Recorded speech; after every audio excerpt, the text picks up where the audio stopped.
Hi, and welcome to Todd's Inheritance Historic Site. My name is Ruth Todd Boggs. I'm a 12th generation Todd family member.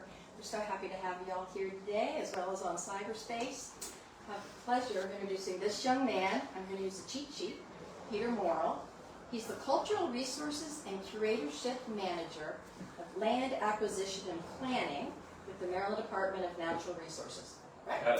I think of Pete as a forensic scientist for historic homes.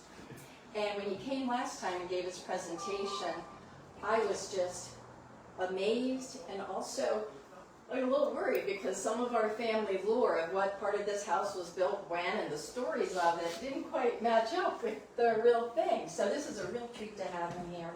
And because the historic significance of Todd's Inheritance Historic Site certainly needs to be told correctly. So thank you, Pete.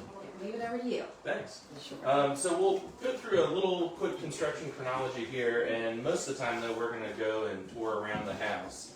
So we'll be doing this tour now, and then we've got two more scheduled this afternoon, one at noon, or one at 1 o'clock, and then one at 2 o'clock, for those of you on the internet who care to join in. So with that, we won't stay here very long. We'll get moving around. So we'll just start with a quick look at the floor plan here. So the house is really kind of put together in 4 major periods of change. And this here is actually a basement floor plan because some of the earlier periods you can only actually see in the basement. So that's also where we'll be starting our tour. In purple here, we have the partial remnants of what's left of the pre-1814 house. So this would have been the 18th century Todd family house that would have been burned by British soldiers after the Battle of North Point. We have the 1798 direct tax, which has the footprint noted as 30 foot by 36 foot. And down here, our foundation measures 30 foot.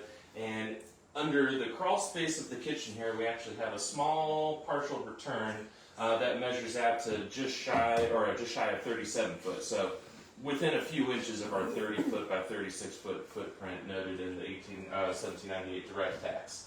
Of course, that house gets burned. You know, there was always lore that the new house is built on top of the foundations of that earlier house, and I think that this is pretty concrete evidence that yes, in fact, they built the current house that you see today on top of the footprint of that earlier house.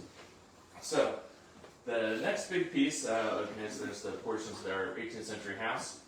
Our next big piece is period 1, and this is getting built in this sort of 1823 to 1833 period. So there is a good bit of downtime in between the war and when they actually rebuild. You know, the Todd family puts in damage claims for the burning of the house. That doesn't even get paid out until into the 1840s, but they do eventually build the house that you see here, and we'll go through most of those pieces.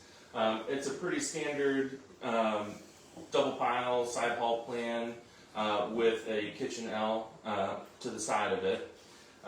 And most of the finishes that we'll see walking through this part of the house, like the stair and the trim and everything, that's all going to be of this 1823 to 1830 period. The interesting thing that we run into is this period 2, and this one we've got some question marks on. So the foundation for the kitchen wing here stops, and you can see a very distinct change in the construction materials in the basement where they've extended the kitchen L. So the question that is begged here is, what happened to that first kitchen L? Did we have a kitchen fire? Did they just want more space? And these are questions that we don't really have an answer to. But the kitchen L as it exists today is distinct from this early 1830s, 1820s period house. And I'll point out some of the reasons why we know it's a later piece. So we have some questions there. The next big piece that happens is in the 1850s to 1860s. So this is after the damage claim gets built out, paid out. And this is mostly a cosmetic change to the house. So the front porches and the back porch that you see now are added to the house. We also get that kind of great Gothic revival cross gable that goes on the front and rear facades. And it could be possible that they're also updating the kitchen wing at this time. So period 2 and period 3 could be contemporaneous, and we've not really been able to parse out whether or not that's the case. But once we get up into the attic, you'll see some more changes from that period. But that one didn't really change the footprint of the house so much unless we're including the L here. It's mostly cosmetic on the exterior to make it look up to date, and you know, it's kind of the height of the Victorian period where people want to see gingerbread and porches are all the rage. And then our final period is the room that we're in right now. So this is circa 1907 or so. So this is T.M. Todd's putting this part of the house on. And so the house kind of exists as you see it now from as early as about 1907 until today. And of course, porches came off and got rebuilt after the Friends took over the house, after the state acquired it.